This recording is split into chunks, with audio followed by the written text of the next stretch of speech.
ការសង្ស័យមែនអូនមានគេទៅផ្លាយអូនចូលបងទៅដេកអោបនឹងអ្នកនោះ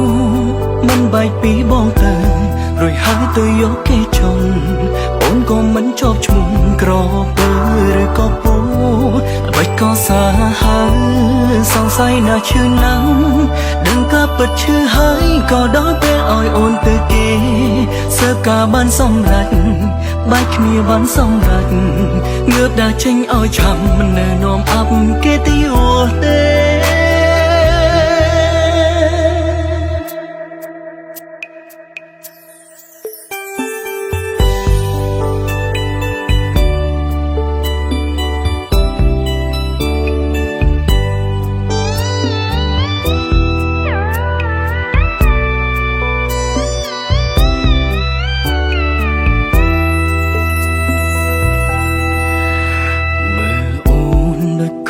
ពីមុន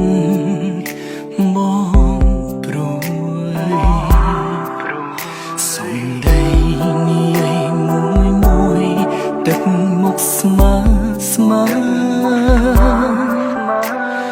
ជាប្រើពាក្យធ្ងន់ធ្ងរលេងបបួលបងដាសង្ស័យថោនមើលឃើញគេ